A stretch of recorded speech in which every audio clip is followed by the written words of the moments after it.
Zeke Miller, political reporter from Time Magazine, is with us now from Washington. Zeke, good to see you. Good to see you. You were among the few that got to sit down and speak with the president-elect for the Person of the Year issue. What more did he have to say about President Obama, given some of the nasty things that he said on the campaign trail? I was actually surprised to realize that they had never met up until that meeting just a couple of weeks ago. Yeah, they had never met. They certainly had spoken at each other publicly. Sort of the standout moment of that is that 2011 White House Correspondents' Dinner when the President Obama was mocking Donald Trump in the room, and Donald Trump had been very vocally critical, often on Twitter, about the president over there. So they've often been talking at each other, maybe not with each other. What the president-elect did tell us is that they've developed a fairly close working relationship, in that he respects his opinion. President Obama, as we know, has sort of tried to step up his engagement to help the president-elect along, knowing that whatever hopes he has of shoring up his own legacy kind of relies on the relationship that he builds up with President-elect Trump in the coming weeks. And he also revealed to us that he's very unlikely to retain anyone from the Obama administration into his own administration, saying elections change of administrations are sort of times to change the administration. So it's not like we shouldn't be expecting him to keep anyone around. And yet, Zeke, I think it's fascinating, and I wonder how this will sit with some of Donald Trump's supporters, that he seems to be taking a lot of advice from President Obama. In fact, during that interview with Matt Lauer on NBC, he said that President Obama gave him a sort of a thumbs up for one of his picks in his transition. We don't know who that is. I'm sure everybody in the press corps is trying to figure out who exactly that one person is. But I wonder, given the fact that so many Republicans rejected outright President Obama's policies, I wonder how this is going to sit with some of his folks. Yeah, I mean, that's sort of the very fine line that Donald Trump is walking. He's trying to become the president for all Americans, but he was elected sort of coming out of the right wing of his own party, sort of the grassroots, the folks that have always been skeptical, uncomfortable with professional and establishment in Washington. And Donald Trump here is trying to saddle up, not only with establishment Republicans on Capitol Hill, but also the Democratic establishment as he hopes to try to govern. So he has to walk a fine line on both personnel and also on policy. He told us, I asked him about fiscal stimulus. Are lawmakers in Capitol Hill too focused on deficits? And he said, no, actually, sometimes it's good to prime the pump. And that's a line that Democrats used a lot, 7, 8 years ago during the financial crisis, and that Republicans have spent 6 or 7 years saying doesn't really matter to them. One more question, Zeke, on the pick of Donald Trump to be on the cover of Time Magazine. Again, in that interview on NBC, he seemed to be very proud of the fact that he was nominated Person of the Year by Time. But in his mind, I guess it's a compliment, and it is. It's certainly an honor to be on the cover of the magazine, Person of the Year. But the magazine historically has not just put people that are wonderful on the cover. People can Google who else has been on that cover throughout the years that you've been doing this. Did he see it as a compliment, or does he see it as something that just speaks to the fact that he was able to shake up politics in general? I think he certainly, in his own comments, has made it clear that he views it as a compliment. That's not how we at Time view it. It's not we view it personally as the person who's been most influential on the country and the world in a calendar year period, and then also with a sort of a look forward a little bit. And undeniably, that person this year was Donald Trump. And sort of, if you want to take a values judgment on that is often in the eye of the beholder.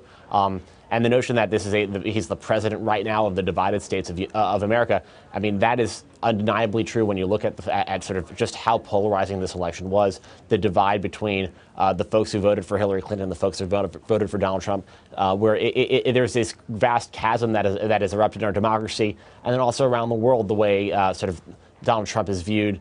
He's been influential. That's why we put him on there. Is that good or bad? Is that an honor? Is that a slight, or whatever that is? That is up to our readers, and that's why we encourage all of them to pick up a copy of the magazine and let us know. Awesome. All right, let's move on. Rahm Emanuel, President Obama's former chief of staff, and he's obviously the current mayor of Chicago, met with Trump this morning. Any idea what they talked about? Certainly, we've heard already from the Chicago mayor. They talked about his role previously as President Obama's first chief of staff, so a little bit on the makeup of a White House administration, how the White House itself should function. And also in that meeting was Reince Priebus and Steve Bannon. So I'm sure those guys were taking notes in terms of how the structure of White House. But Rahm Emanuel came with an agenda. The big one for him is the deferred action for childhood arrivals, which is sort of the executive order that President Obama signed that created space for dreamers. Those are the people who were brought here illegally as children through no fault of their own, who are now often into adulthood, have educations here, know no other country, only speak English. And that's something that Rahm Emanuel encouraged him to sort of maintain that program in place. And what was interesting is that Donald Trump told us last week that is something he wants to find a solution for, sort of breaking from sort of the more hawkish rhetoric he adopted on the campaign trail. Let's go on and talk more about the transition team. John Kelly would be the third retired general named to the president-elect administration. Does that mean that General Petraeus might be out from the Secretary of State sweepstakes? I don't think it might be too early to read into that. Certainly I spoke to some folks in the transition the last few days. That position is in flux. One member of the president's top team told me that they can pretty much fill out every other name in the cabinet, but the Secretary of State's the one big sort of black box for them. They're not really sure where that's going to go. Donald Trump, we know, likes to talk about generals, taking their advice. He's used it. He sort of talked about the generals a lot on the campaign trail. So it could, on the flip side, it could be that's how he views that as a credential that he values. It may be a little too soon to tell what is the lesson of that appointment. Certainly, in the case of General Mattis as well, we could have a sort of a broader discussion about the role of the military now taking on sort of more traditional civilian leadership and oversight roles. But that will sort of depend on who ultimately are the rest of the picks out in the cabinet.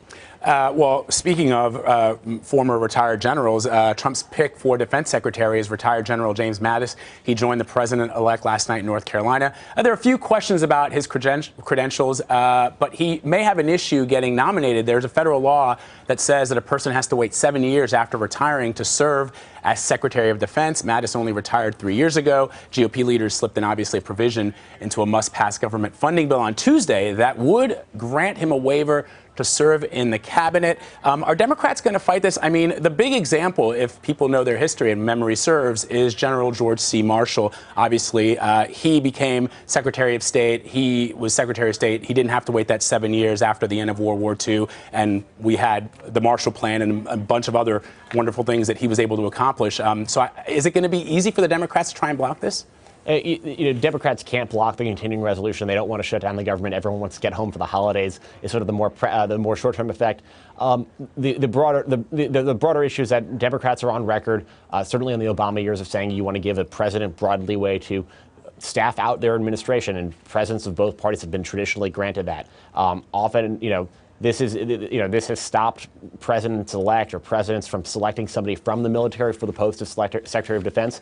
But ultimately, if a president wants it, the Senate has to approve the nomination anyway to confirm that nominee. So if they clear this threshold, it seems to be a pretty good idea that they're going to clear the Senate. And the converse, if they can get through the Senate, it seems like the Congress created this law. Congress can change that law. So it's a pretty good indication that General Mattis should be on his way to the Pentagon.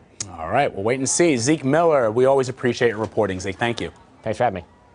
And be sure to tune in tomorrow night when President-elect Trump continues his thank you tour in Des Moines, Iowa. That event is scheduled for 8 p.m. Eastern, and CBSN will have it for you live.